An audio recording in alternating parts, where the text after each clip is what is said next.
There are bonds forged in blood that defy all logic. Bonds that endure through decades of silence, through years of unspoken devotion, through sacrifices that should have bought freedom, but instead purchased something far darker. What happens when a man spends 20 years saving another man's life, only to discover that gratitude has an expiration date? That loyalty can be measured in dollars. That the moment death arrives, even the most sacred debts are forgotten. This is not a ghost story. There are no spirits here, no supernatural forces reaching from beyond the grave. This is something worse, a true account of human nature at its most complex and disturbing. A story about debt and dependency, about promises made and broken, about two men whose lives became so intertwined that neither could exist without the other. Even as the very foundation of their bond was built on ownership, on slavery, on the brutal reality that one man could be property and savior simultaneously. Before we descend into this tale that has haunted North Carolina for over a century and a half, if you're drawn to stories that reveal the darkest corners of American history, stories where the real horror comes not from the supernatural, but from the choices people make, subscribe to the channel and activate notifications, because what you're about to hear will stay with you long after the last word is spoken. This is the story of Marcus Hartwell and Caleb, two men whose names appear together in fragmentary records, in courthouse documents, in letters that survived fires and floods and the collapse of an entire way of life. Two men bound together by a contract neither fully understood until it was far too late to renegotiate its terms. The story begins in 1842. But to truly understand it, we need to go back further to 1818, when Caleb was born in a cabin on the Hartwell plantation, 3 miles from the Capefer River in southeastern North Carolina. The Hartwell family had owned land in North Carolina since before the Revolution. They were not among the wealthiest plantation families, not like the Camerons or the Burgwins, who owned thousands of acres and hundreds of enslaved people, but they were comfortable, respectable. The kind of family that attended the right churches and sent their sons to the right schools and married into the right families. Jonathan Hartwell, Marcus's father, owned 43 people when he died in 1842. Among them was a woman named Sarah who worked in the main house as a cook. She had been born on the plantation in 1798, had spent her entire life within a 10-mile radius of the big house, had never learned to read or write, but could recite Bible verses from memory, and knew the names of every medicinal plant that grew in the Carolina lands. Sarah gave birth to Caleb in the winter of 1818. The father was never officially acknowledged, though household records show that Jonathan Hartwell ordered a doctor summoned for the birth unusual care for an enslaved woman's child, suggesting a particular interest in the baby's welfare. Some of the older enslaved people whispered that Caleb bore a striking resemblance to Jonathan's younger brother, who had lived on the plantation until his death from fever in 1820. But these were only whispers, and whispers had no power to change reality. Caleb grew up in the strange liminal space occupied by enslaved children on southern plantations. Until the age of 7 or 8, he played with Marcus and Marcus's sister, Elelena. Their childhood unfettered by the full weight of the racial hierarchy that would eventually separate them completely. They fished in the creek, climbed trees, built forts from fallen branches, and engaged in the universal activities of children who don't yet understand that the world has already decided their fates. But childhood ends, and by the time Caleb was 10, he was working in the stables. By 12, he was in the tobacco fields during harvest season. By 15, he was back in the main house, assigned to household duties because Sarah had convinced the overseer that her son was too valuable to waste on field labor. He was intelligent, she argued, quick to learn, able to anticipate needs before they were spoken. She didn't say what she really meant, that she saw something in her son's eyes that frightened her. A watchfulness, a way of seeing patterns that others missed. An intelligence that would be dangerous in the fields where smart slaves were often suspected of planning rebellion, but might be useful. Might even be protective in the controlled environment of the house. Sarah died in 1837 of consumption, coughing blood into rags she burned so no one would see the evidence of her illness and decide she wasn't worth the cost of care. Caleb was 19 years old. He stood in the slave cemetery while they buried his mother in an unmarked grave, and he did not cry. He simply watched, memorizing every detail, storing it away with all the other observations he kept locked behind his careful, neutral expression. Marcus Hartwell was 21 that year. He had just returned from 2 years at the University of North Carolina in Chapel Hill, where he'd studied literature and philosophy, and emerged with the confident polish of a young man who'd never had to question whether he'd have enough to eat, whether he'd have a home, whether he'd be sold away from everyone he'd ever known. He and Caleb had not spoken in years. They existed in the same house, but moved through entirely different worlds. Marcus barely noticed the young man who brought him his breakfast, who cleaned his room, who stood at attention during dinner parties to refill wine glasses. This was the natural order. This was how things had always been. And then Jonathan Hartwell died. Jonathan's death was not dramatic. He simply failed to wake up one April morning in 1842. The doctor determined it was his heart. He'd been overweight, sedentary, prone to fits of anger that left him red-faced and gasping. His heart had simply given out, as hearts sometimes do. At 26, Marcus inherited everything: the plantation, the debts, the 43 people whose lives he now owned completely. He also inherited his father's business problems. Jonathan had been a poor manager, had invested in failing ventures, had borrowed heavily against future tobacco crops that never yielded the returns he'd promised.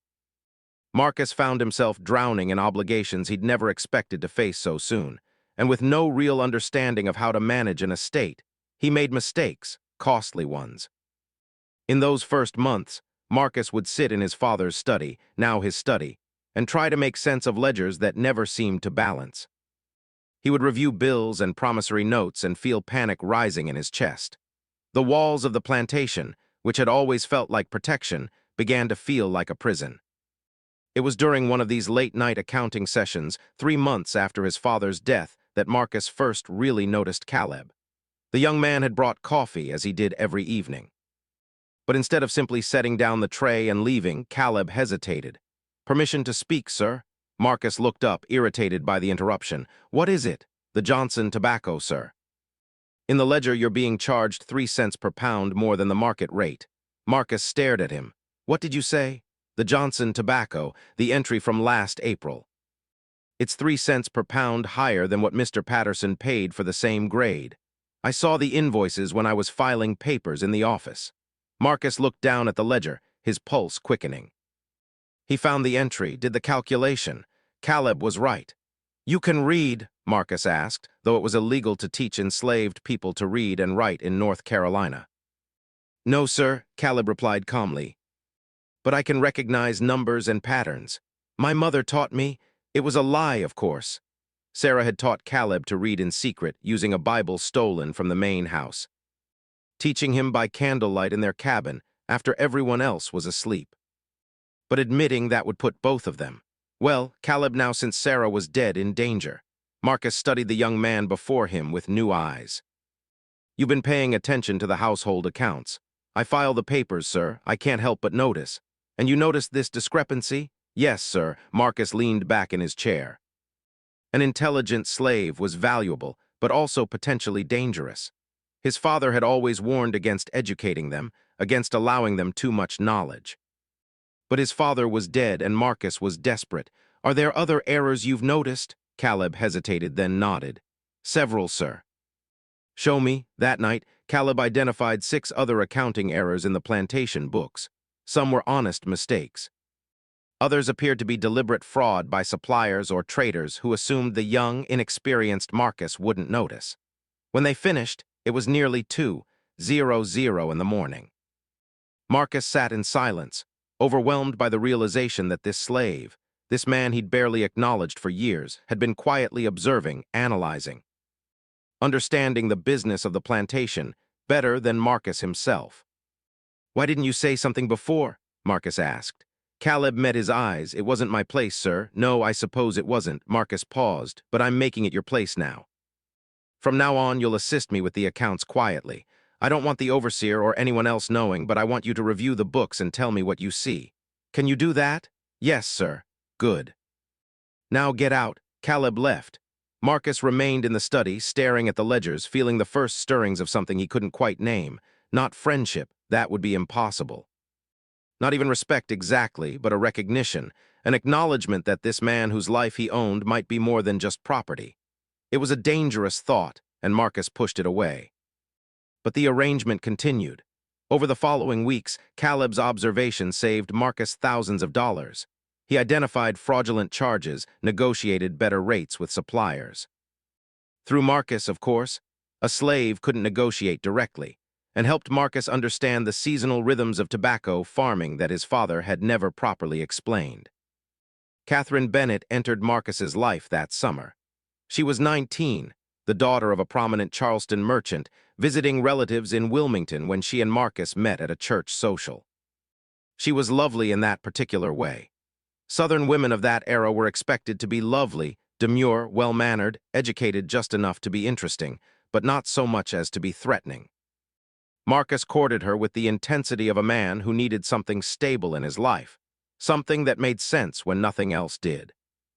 They were engaged by autumn and married in December 1842, in a ceremony that depleted what little savings Marcus had left. Catherine moved into the Hartwell plantation with expectations formed by romantic novels and her mother's advice. She expected to be mistress of a grand house, to host parties and manage servants, and live the gracious life she'd been raised to anticipate. What she found instead was a struggling estate. A husband who spent every evening locked in his study with accounting books, and a strange, unsettling dynamic between Marcus and his house slave that she couldn't quite understand but instinctively disliked. She noticed how Marcus listened when Caleb spoke, really listened with an attention he rarely gave her. She noticed how Caleb moved through the house with a quiet confidence that seemed inappropriate for his station. She noticed the way they communicated, sometimes without words, a glance or gesture conveying meaning that excluded everyone else in the room. Catherine said nothing at first. She was too newly married, too unsure of her position. But she noticed, and she filed those observations away with the same care that Caleb filed business papers, storing them for later use. The summer of 1842 brought heat that seemed to press down on the plantation like a physical weight. The tobacco plants wilted despite constant watering. The enslaved workers moved slowly through the fields, conservation their strength, trying not to collapse from heat exhaustion.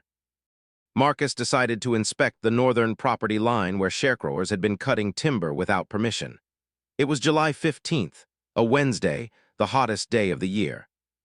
And this was when everything changed. Marcus rode out alone that morning, despite the overseer's recommendation that he take someone with him. He was 26 years old and still believed that youth conferred invincibility, that nothing truly bad could happen to him because nothing truly bad had ever happened to him before. The property line ran along a marshy area near the river, where cypress trees grew in water dark as coffee and Spanish moss hung from branches like the hair of drowned women. It was beautiful in a melancholy way and also treacherous. The ground was soft, unpredictable. Snakes nested in the undergrowth. Marcus dismounted to examine a tree that showed signs of recent cutting. He was bent over, studying the axe marks when his horse whinnied and stamped nervously. He looked up just in time to see the cottonmouth emerging from the undergrowth. The eastern cottonmouth is a pit viper, identifiable by its white mouth, which it opens wide when threatened, hence the name. Its venom is hemotoxic, destroying red blood cells and causing tissue damage. A bite is rarely fatal to a healthy adult, but rarely is not the same as never. The snake struck at the horse's leg. The horse reared. Marcus was thrown backward, landing hard in mud and water. The impact stunned him, driving the air from his lungs. He lay gasping, disoriented as the snake turned its attention to this new threat. Time slowed in the way it does in moments of extreme danger. Marcus saw the snake coiling, saw its mouth opening to display that distinctive white interior, saw it gathering itself to strike. And then Caleb was there. Later, Marcus would not be able to explain how Caleb had arrived so quickly. He had ridden out alone. Caleb should have been back at the house attending to his duties, but somehow he was there, moving faster than Marcus had known a person could move, bringing a fallen branch down on the snake with precision that killed it instantly. Caleb dragged Marcus out of the mud, examined him quickly. "Are you bitten, sir?" "No, I don't think so. We need to check." "Take off your boots," Marcus complied, his hands shaking with delayed shock. His clothing was soaked, filthy with swamp water. Caleb examined every inch of exposed skin, looking for puncture wounds. "You're not bitten," he confirmed, "but we should get you home. You hit your head when you fell." Marcus touched the back of his skull, and his hand came away bloody. The world tilted slightly. "I can ride." "No, sir, you're confused. I'll take you back." Caleb helped Marcus onto the horse, then swung up behind him. They rode back to the plantation slowly, Caleb's arms steadying Marcus when he swayed. The sun beat down mercilessly. By the time they reached the house, Marcus was half delirious, muttering about snakes and mud and Caleb's impossible appearance. Dr. Cross was summoned from Wilmington. He cleaned the head wound, which was deeper than it had first appeared, and declared that Marcus had suffered a concussion. Bed rest, quiet, no stimulation. It was Catherine who explained what had happened, standing by Marcus's bedside as he drifted in and out of awareness. "The slave boy followed you," she said, her voice carrying an edge Marcus was too injured to identify. "He told the overseer he had a feeling you shouldn't be alone, that something was wrong. The overseer told him to get back to work, but he followed anyway. Apparently he does that. Follows you when you go out riding." Marcus closed his eyes. "He saved my life." "Yes, he did." Catherine's tone was unreadable. "The doctor says, if the snake had bitten you that far from the house, you might not have made it back in time for treatment. I need to thank him." "You own him, Marcus. His life is yours. He was simply protecting your property, himself included." But Marcus knew it was more than that. Caleb had followed him against orders, risking punishment, had been watching over him, protecting him. "Why?" He called for Caleb that evening after Catherine had gone to bed. Caleb stood in the doorway of the bedroom, perfectly still, his expression neutral. "Why did you follow me?" Marcus asked. "I had a feeling, sir." "What kind of feeling?" Caleb was quiet for a moment. When he spoke, his voice was careful. "You're not ready for this yet. Managing the plantation, navigating all the dangers. Your father protected you from a lot. And now he's gone, and you're learning everything at once, and you're distracted. Distracted people make mistakes. They don't watch where they're stepping, so you appointed yourself my guardian." "I wouldn't use that word, sir." "What word would you use?" Caleb met his eyes. "I'd say I have a vested interest in keeping you alive, sir, because if something happens to you, this plantation gets sold probably, and all of us get sold with it. Families separated. Everything we know gone. So yes, I watch out for you for selfish reasons, if you want to call them that." It was a clever answer. It gave Caleb's actions a motivation that Marcus could understand and accept without having to confront more complicated truths about loyalty and connection, and the strange bond forming between them. "I see," Marcus said. "Well, thank you for your selfishness." "Yes, sir, you can go." Caleb left, but as he closed the door, Marcus called out one more time. "Caleb, sir, stay close. From now on, I want you with me when I ride out, but when I go to town, I want." He hesitated, unsure how to phrase it. "I want your selfishness nearby." "Yes, sir." And that was how it started. The bond, the debt, the arrangement that would define both their lives for the next 23 years. If the snake bite had been an isolated incident, it might have faded into just another plantation story. But it wasn't isolated. Over the following months and years, a pattern emerged that was impossible to ignore. Marcus Hartwell, it seemed, was either extraordinarily unlucky or somehow marked for disaster. October 1842. A fire broke out in the tobacco barn at 2:00 in the morning. The cause was never determined. Perhaps a lantern left burning, perhaps smoldering tobacco, perhaps deliberate arson by someone with a grudge against the Hartwells. Whatever the cause, the result would have been catastrophic if Caleb hadn't smelled the smoke. He woke the entire house, organized the enslaved workers into fire brigades, and helped Marcus coordinate the effort to contain the blaze. They lost 40% of that season's tobacco crop. But the main house was saved, and more importantly, no one died. The insurance investigator was suspicious. Fires were common in tobacco country, and insurance fraud was equally common. He questioned Caleb extensively, trying to determine if the slave had set the fire himself to make his master look good. But there was no evidence, just another narrow escape. Just Caleb being in the right place at the right time. December 1842. Marcus's horse threw him during a winter storm. The animal panicked, bolted toward the swollen river. If it had reached the water with Marcus still mounted, both would have drowned. Caleb caught the reins just in time, calming the horse with a touch that bordered on supernatural. March 1843. Marcus ate oysters at a business dinner in Wilmington. By midnight, he was violently ill. Dr. Cross diagnosed food poisoning. But Caleb, who had waited outside the restaurant, insisted on staying with Marcus through the night. When Marcus's breathing became labored and his pulse weakened, Caleb administered Ipax syrup that he'd somehow obtained, forcing Marcus to vomit until the poison was expelled. Dr. Cross later admitted that Marcus might not have survived without that intervention. May 1843, Catherine went into labor 6 weeks early. The baby was breached. Dr. Cross was in Raleigh and couldn't reach the plantation in time. It was Caleb who rode through a thunderstorm to fetch a midwife from a neighboring plantation, a free woman of color named Ruth, who had delivered hundreds of babies and knew techniques that most white doctors dismissed as folk medicine. Ruth saved both Catherine and the baby, a daughter they named Eleanor after Marcus' deceased sister. Catherine hated that she owed Caleb for her life and her daughter's life. Hated the way Marcus looked at Caleb with something approaching awe. Hated the debt that grew larger with each incident. By 1844, the pattern was undeniable. Marcus was alive because of Caleb, not once but multiple times. And with each rescue, with each narrow escape, the bond between them deepened in ways that made everyone around them uncomfortable. The other enslaved people noticed. They called Caleb the Shadow and kept their distance. Some thought he had special powers, was protected by spirits. Others thought he was simply too smart for his own good and would eventually pay for standing out.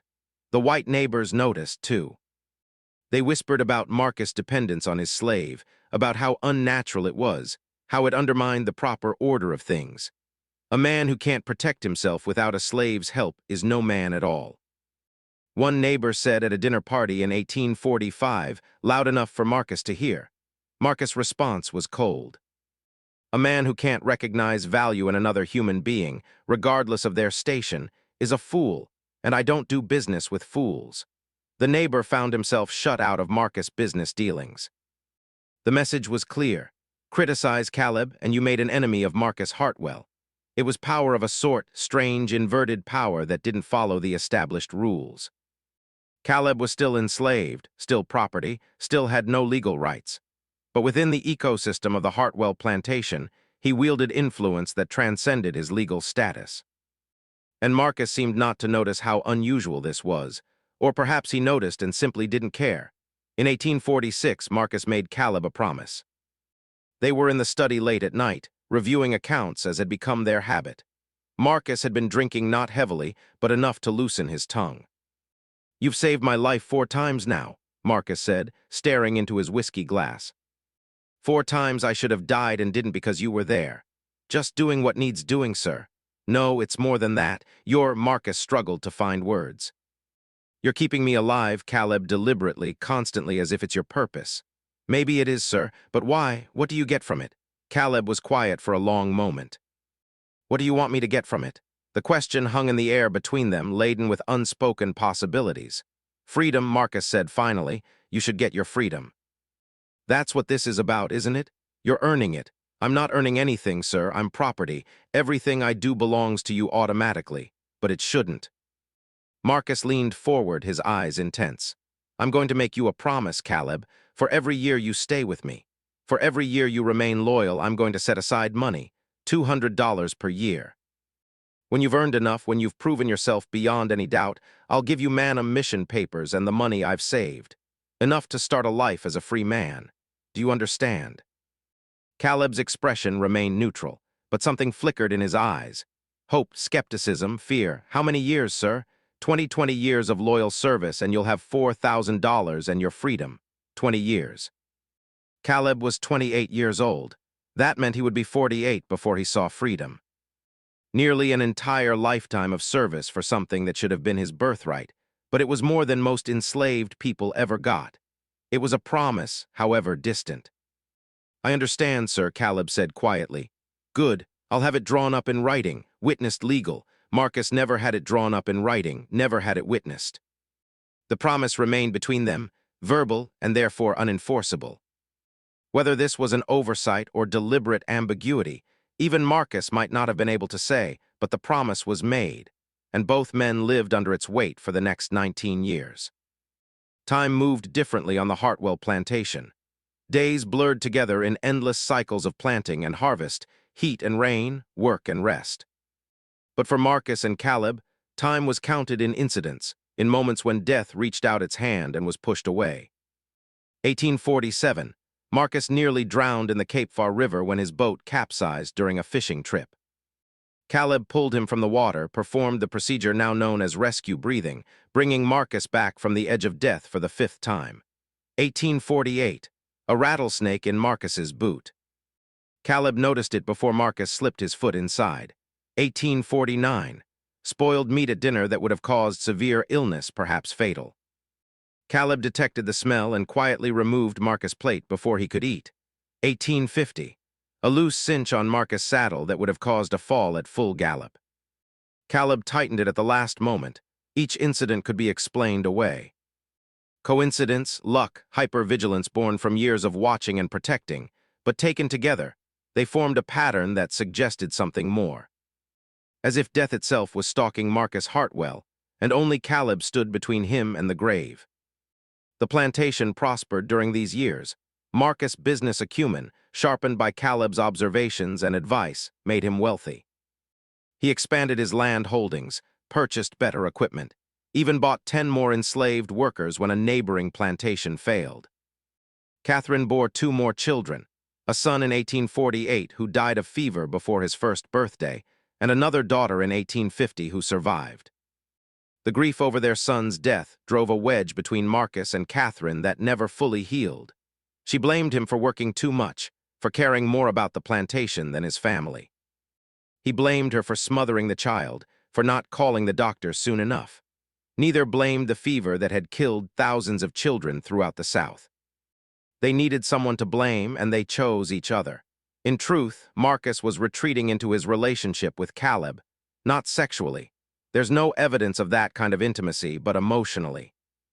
Caleb was the one person who understood the pressure Marcus felt, the constant weight of responsibility, the fear that everything could collapse at any moment. Caleb became Marcus's confessor, his advisor, his protector, his friend. Though Marcus would never have used that word, because friendships implied equality, and that was impossible between master and slave. But what else could you call a relationship where one man trusts another with his life repeatedly, where they spend hours together each day discussing problems and solutions, where they develop a shorthand communication that excludes everyone else? Catherine watched this bond deepen with growing resentment.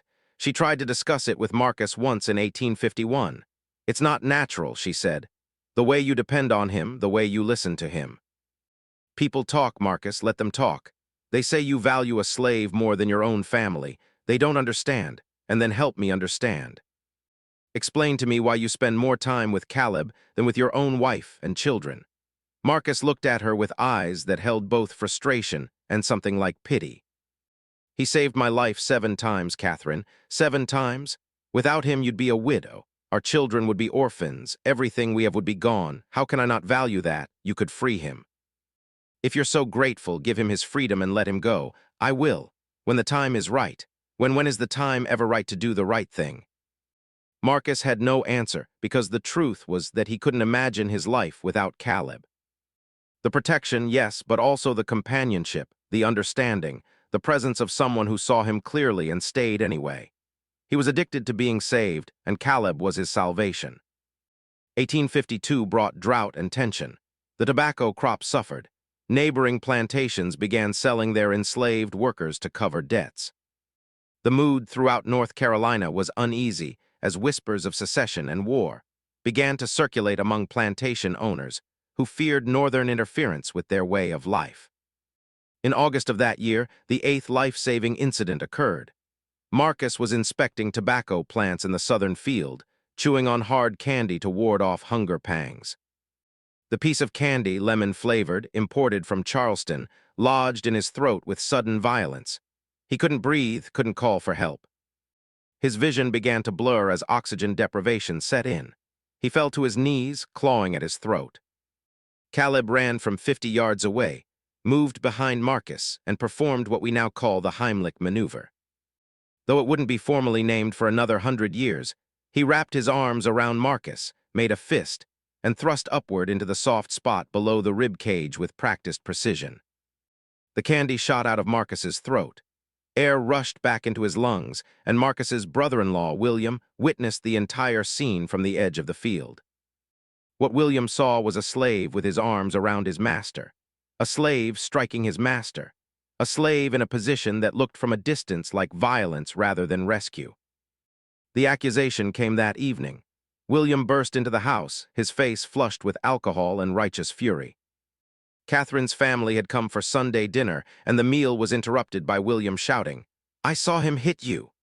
William pointed at Caleb, who stood against the wall in the dining room, ready to pour wine. "That slave put his hands on you, struck you. It's intolerable, Marcus, unforgivable. He needs to be whipped. Better yet, sold. Sold south where they know how to handle uppity slaves." The dining room went silent. Catherine's mother pressed her handkerchief to her lips. Her father leaned back in his chair, watching to see how Marcus would respond. Marcus stood slowly. His voice when he spoke was dangerously quiet. "He saved my life for the 8th time. I was choking. Without his intervention, I would have died in that field. And you want me to punish him for it? He put his hands on you to save me. It doesn't matter." The principle, Marcus interrupted, "is that I'm alive because of him again. And if you ever suggest harming him, you will never set foot on my property again, you or anyone else in your family." Catherine gasped. Her mother began to cry. Her father's face darkened with anger. "You're choosing a slave over your own family," William said incredulously. "I'm choosing life over death. I'm choosing reason over prejudice. I'm choosing." Marcus stopped himself before he said something even more damaging. "Get out. All of you, get out of my house." They left. Catherine's family did not visit the Hartwell plantation again for 5 years, and the story spread throughout the county. Marcus Hartwell had publicly defended a slave against his own kin. The social consequences were immediate and severe. Invitations stopped arriving. Business relationships cooled. Catherine was excluded from ladies' societies. Their daughters found themselves snubbed by other plantation families. Marcus had violated an unspoken rule that white solidarity always took precedence over relationships with enslaved people, no matter the circumstances. But Marcus didn't apologize, didn't try to mend fences. He simply retreated further into the insular world of the plantation with Caleb at his side. Then that night, alone in his study, Marcus pulled out a ledger he kept in a locked drawer. In it, he'd been recording each life-saving incident in careful detail. July 15, 1842. Cottonmouth Snake River property. October 3, 1842. Fire and tobacco barn. December 12, 1842. Horse bolted toward river. March 8, 1843. Poisoned oysters, Wilmington. May 22, 1843. Catherine's difficult labor. And so on through 8 entries now. He added a 9th line. August 17, 1852, choking Southern tobacco field. Then he did something he'd never done before. He calculated the monetary value of his own life. If he died in 1842, Catherine would have inherited a debt-ridden plantation worth perhaps $20,000. But because he'd lived, because he'd had 16 more years to build and expand and prosper, the plantation was now worth over $80,000. Caleb had, through his interventions, generated $60,000 in value, and Marcus had promised him $4,000 for 20 years of service. The math was obscene. The disparity was staggering. Marcus closed the ledger and locked it away. Some calculations were too uncomfortable to dwell on. The 1850s passed in a haze of mounting tension. The Kansas-Nebraska Act, Bleeding Kansas, the Dred Scott decision, John Brown's raid on Harper's Ferry. Every event pushed the nation closer to war, and everyone knew it. Marcus continued to prosper, even as the social costs of his dependence on Caleb grew. He became an outsider among his own class, too unconventional in his treatment of slaves to be fully trusted, too successful to be completely ostracized. Caleb aged into his 40s. His hair began to gray at the temples. Lines formed around his eyes from decades of watching, waiting, protecting. He moved through the house like a ghost, always present but never intrusive, seeing everything and saying little. The other enslaved people on the plantation regarded him with a mixture of awe and resentment. He had privileges they didn't have, better food, private quarters, the master's ear. But he also had a burden they didn't share, the constant responsibility of keeping Marcus alive. Some wondered if Caleb resented his role, if he ever considered not saving Marcus, if he ever fantasized about letting the next snake bite connect, the next horsebolt unchecked, the next meal go untested. If he did, he never showed it. 1856, 9th life saved. A tree branch broke during a storm would have struck Marcus' head. Caleb pushed him aside at the last second. 1857, 10th life saved. Infected wound from a cut not treated properly. Caleb recognized the signs of blood poisoning and forced Marcus to send for the doctor before it was too late. 1858, 11th life saved. Financial disaster averted when Caleb noticed discrepancies in a business contract that would have bankrupted the plantation. 1859, 12th life saved. Runaway caught in Wilmington heading straight for Marcus. Caleb pulled him out of the way. 1860, 13th life saved. Marcus fell through rotted floorboards in the tobacco barn would have broken his neck. Caleb was somehow there to catch him. Each incident reinforced the pattern. Each one added to the debt. Each one made it more impossible to imagine how their arrangement could ever end. Because by now both men understood a terrible truth. Marcus Hartwell could not survive without Caleb. Not because he was incompetent or incapable, but because death was simply more persistent with him than with other men. As if he'd been marked, targeted, singled out for early departure. And only Caleb's constant vigilance kept death at bay. 14 years, Marcus said in December 1860, reviewing his secret ledger. 14 years since I made you that promise. 6 more to go. Caleb, standing in the shadows of the study, said nothing. Do you still want it? Marcus asked. Your freedom. Do you even remember what that would mean anymore? Every day, sir. What will you do when I finally give you the papers? Go north, I expect. Find work life quiet. Will you? Marcus hesitated. Will you ever think about this? About me? About these years? Caleb's expression was unreadable. I expect I'll think about it quite a bit, sir. I hope you won't hate me for taking so much of your life. Hate isn't useful, sir. Takes too much energy. It wasn't quite forgiveness, but it wasn't condemnation either. It was something in between. A weary acceptance of circumstances neither man had chosen but both had to live with. When North Carolina seceded from the Union in May 1861, Marcus was 45 years old, too old for active military service, and his prosthetic leg, still worn from the snakebite injury 19 years earlier, provided additional justification for staying home. But the war came to him anyway. Confederate conscription took the plantation's overseer and several of the younger enslaved men. Food became scarce as the Confederate Army commandeered crops. The Union blockade strangled trade. The value of Confederate currency plummeted and enslaved people began running away. It started with small numbers. 1 or 2 people disappearing in the night, heading toward Union lines in coastal North Carolina. Marcus didn't pursue them. He told himself it was because he couldn't afford to hire slave catchers. But the truth was more complicated. He was tired of the system, tired of owning people, tired of everything except his strange, codependent bond with Caleb.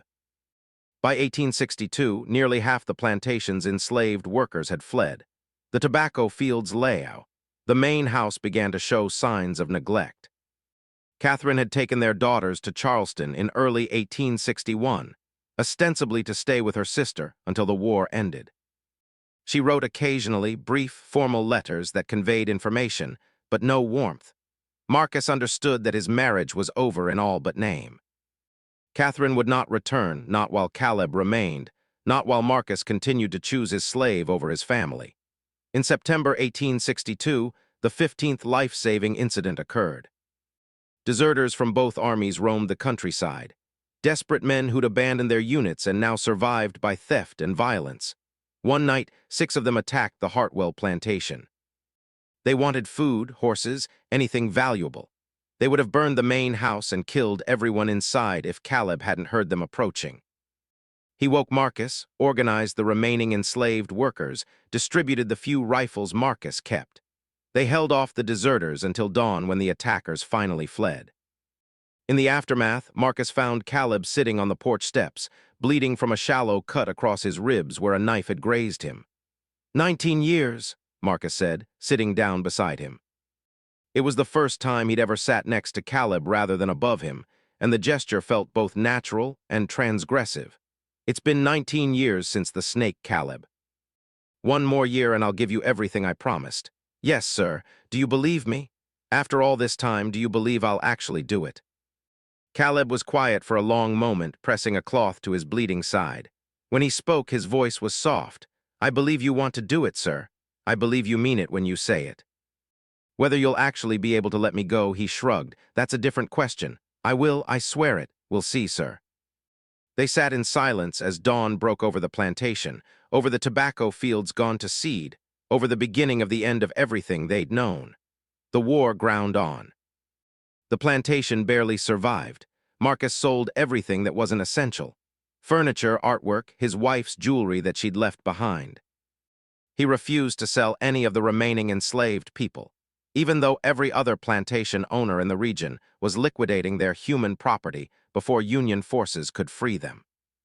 They're my responsibility, Marcus insisted to a neighbor who pressed him to sell.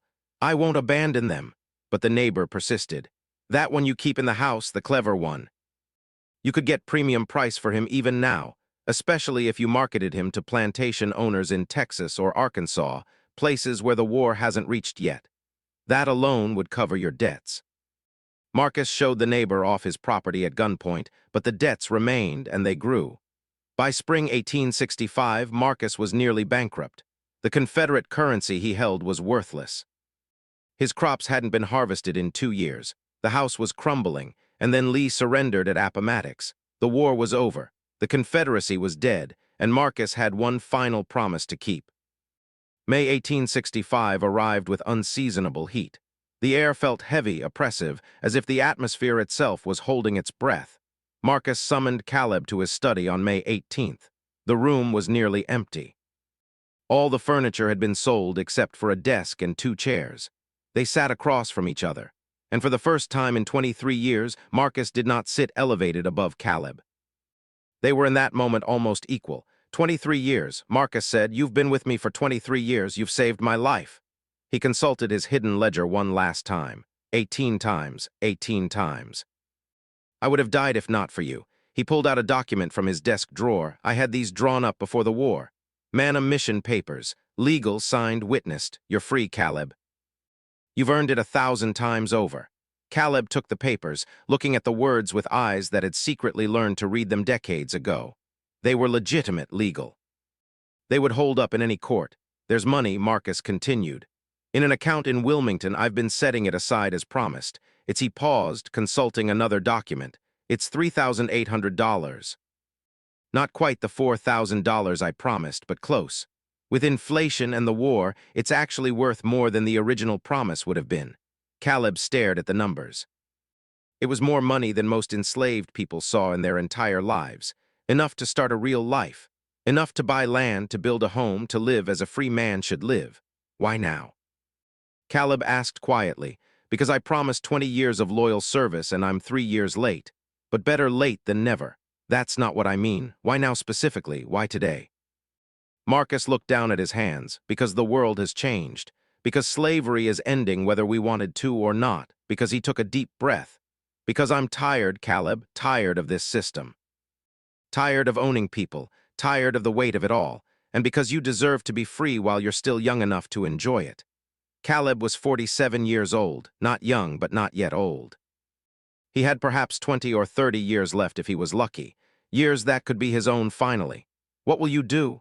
Caleb asked after I leave, rebuild, try to save what's left of the plantation. Catherine might come back, though I doubt it. If she doesn't, I'll manage alone. You've never been alone, sir, not for 23 years. No, I suppose I haven't. Marcus met his eyes. I don't know if I can survive without you. I'm not being dramatic. I genuinely don't know. You've been keeping me alive for so long that I've forgotten how to protect myself. You'll learn or you'll die. Either way, it won't be my responsibility anymore." The words were harsh, but Marcus recognized them as truth. For 23 years, Caleb had carried the burden of Marcus' survival, and now that burden was being lifted. "I hope you find what you're looking for," Marcus said quietly. "I hope you find a life that's worth all the years you gave me." Caleb stood, folding the Manum mission papers carefully and putting them in his pocket. "Thank you, sir. Don't thank me. This isn't generosity. This is paying a debt I should have paid years ago." Caleb nodded once and turned to leave. "Caleb," he paused at the door, "will you—" Marcus's voice caught. "Will you say goodbye before you go?" "I think it's better if I don't, sir. Clean break, easier that way," and he left. Marcus sat alone in the empty study and allowed himself to feel the full weight of loss for the first time in his life. But there was a second document Marcus had prepared. A document he kept in a different drawer, locked away where no one would see it. A bill of sale dated May 23, 1865, for one male slave, approximately 47 years old, intelligent and healthy, to be sold to a trader named Jackson from Mississippi for the sum of $800. Marcus had arranged the sale weeks earlier, even as he was preparing Caleb's manumission papers. The correspondence with Jackson was meticulous. Negotiations over price, descriptions of Caleb's capabilities, agreements about payment and transfer. The sale was scheduled for May 23rd, 5 days after Marcus planned to give Caleb his freedom. Why? Why would Marcus free Caleb with one hand and sell him with the other? The answer is complicated and disturbing and reveals something essential about the nature of dependence and desperation. Marcus had known on some level that he couldn't survive without Caleb, not physically perhaps, but emotionally. The bond between them had become the center of his life, and he couldn't bear the thought of it ending. But he also knew he had to honor his promise, had to give Caleb the freedom he'd earned. The solution his twisted logic produced was this: give Caleb false freedom, let him believe he was free, let him leave, and then 5 days later execute the sale that legally superseded the Manum mission. Caleb's papers would be worthless because he'd already been sold. The buyer, Jackson, would have legal claim. Caleb would be captured, returned to slavery, and Marcus' conscience would be salved because technically he had freed Caleb. It just hadn't worked out. It was a betrayal of staggering magnitude, a final act of selfishness from a man who'd spent 23 years taking and taking from someone who had every right to hate him, but had instead saved him repeatedly without question. Marcus sealed the bill of sale and placed it in an envelope addressed to Jackson in Mississippi. The money had already been transferred. The contract was binding. All that remained was the execution. Caleb left the plantation on May 20th, 3 days before the scheduled sale. He took nothing but the clothes on his back, the Manum mission papers, and the account information for the money in Wilmington. Marcus watched from an upstairs window as Caleb walked down the long drive toward the main road, watched until he was out of sight, and then sat down on the floor of his empty bedroom and cried. For the first time in his adult life, Marcus Hartwell was completely alone, and something shifted in him, something broke, or maybe something was finally released. He went to his desk, retrieved the sealed envelope containing the bill of sale, looked at it for a long time, and then he burned it. He took it to the kitchen, lit it on fire, and watched as the paper curled and blackened and turned to ash. Watched as his betrayal turned to smoke. He didn't know why he did it. Couldn't explain the impulse even to himself. Perhaps it was conscience finally asserting itself. Perhaps it was exhaustion. Perhaps it was the recognition that some debts can't be held forever, that some bonds have to be released even when it destroys the person doing the releasing. Whatever the reason, Marcus burned the sale document and with it any legal claim on Caleb. Caleb was truly free. But Marcus didn't tell him, didn't send word, didn't let Caleb know that the threat, which Caleb might not have even known existed, had been eliminated. He simply sat in his empty house and waited. 3 days after Caleb left on May 23rd, Marcus fell ill. It started with a fever. By evening, he was shaking with chills, sweating through his sheets.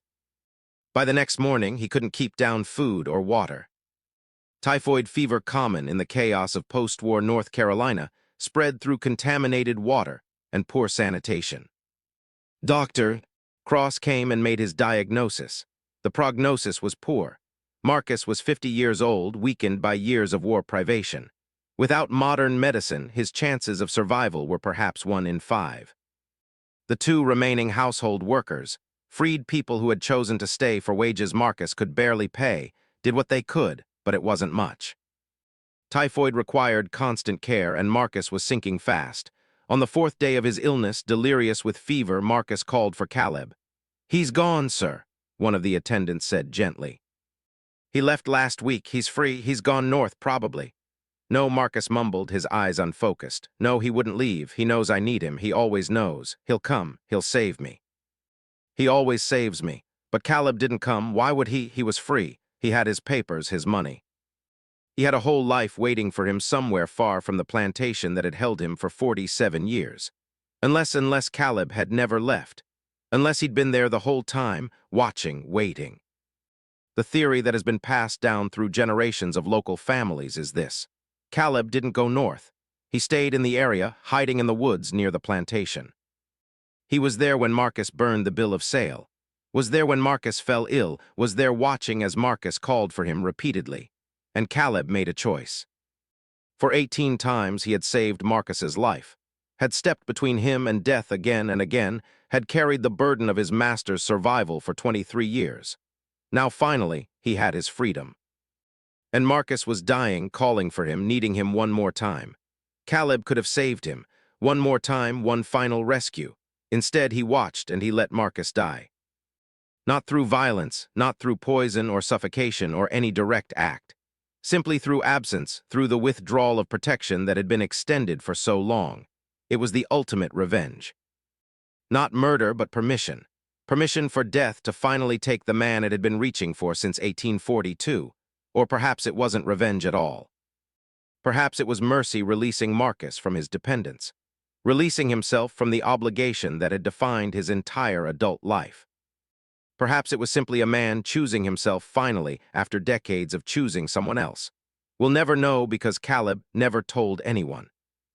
He disappeared after May 23, 1865, and was never seen again in North Carolina. Marcus Hartwell died on May 23, 1865 at 3:00 in the afternoon. Dr. Cross recorded the cause of death as typhoid fever. The funeral was small, just Dr. Cross, the 2 household workers, and a minister who barely knew Marcus. Catherine was notified but didn't arrive in time for the burial. She came a week later to handle his estate, which consisted of mostly debts and a crumbling house.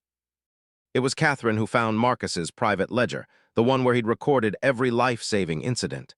18 entries, each one dated and described. And on the final page, a note in Marcus's handwriting, written shortly before he fell ill. "I freed him. I should have freed him 20 years ago, but I freed him. And now he's gone and I'm alone. And I understand, finally, that this was always how it had to end. He gave me 23 years I didn't deserve. He kept me alive long enough to learn that being alive isn't the same as having a life worth living. I hope he finds happiness. I hope he never thinks of me again. I hope he lives to be a 100 and spends every day grateful that he survived me. I don't expect forgiveness. I don't deserve it. But I hope he knows that in the end I did the right thing. It just took me far too long to do it." Catherine also found correspondence from a slave trader named Jackson. Letters negotiating the sale of Caleb, but she found no bill of sale. No completion of the transaction, just negotiations that seemed to have ended abruptly. She hired investigators to find Caleb, to warn him, to make sure he was safe, to perhaps even offer additional compensation as a kind of posthumous apology from Marcus. But Caleb had vanished completely. The money in the Wilmington bank account was never withdrawn. The account sat untouched for years until the bank finally claimed it for uncollected funds. Either Caleb never tried to access it, or he'd moved far enough north that returning to Wilmington was impossible, or perhaps he didn't want the money. Perhaps that would have felt too much like payment for something that shouldn't have required payment. Perhaps he wanted to build his new life entirely on his own terms without Marcus money anchoring him to the past. The plantation was sold in 1866. Catherine returned to Charleston with her daughters and eventually remarried. She died in 1891, taking whatever additional knowledge she had about Marcus and Caleb to her grave. The new owner of the plantation turned it into a lumber operation. The main house burned down in 1874. Local legend says it was arson set by former enslaved people who didn't want the place standing as a monument to their suffering. Nothing remains of the Hartwell plantation now except some foundation stones and a historical marker that mentions the family in passing. But the story survived over the years. Different versions emerged. Some said Caleb escaped to Philadelphia, where he lived under an assumed name, and eventually died a free man in 1910, 92 years old, surrounded by children and grandchildren who never knew he'd been born into slavery. Others said he never left North Carolina, that he lived in the woods, a hermit haunted by the memory of Marcus calling for him. That he died in the 1880s and was buried in an unmarked grave somewhere in the Cape Fear River basin. The darkest version, whispered but never confirmed, said that Caleb was caught by slave catchers despite his manumission papers. That Jackson, the traitor, had somehow found him and claimed him anyway, using forged documents. That Caleb died in Mississippi in 1867, still enslaved despite everything. But the most persistent version, the one that has become part of local folklore, is the one about choice. That Caleb stayed near the plantation those final days, that he heard Marcus calling for him, that he stood in the woods listening to his former master beg for help one last time. And he chose to walk away, not out of hatred, not even out of revenge, but out of a simple, profound understanding that he had paid his debt in full, that he had given enough, that he had earned the right to choose himself. If this version is true, and we'll never know if it is, then Caleb's final gift to Marcus was not salvation, but release. The end of the codependent bond that had sustained them both and trapped them both for 23 years. Sometimes the greatest act of mercy is letting someone face their fate alone. Sometimes freedom isn't just about gaining rights. It's about withdrawing responsibilities that should never have been yours in the first place.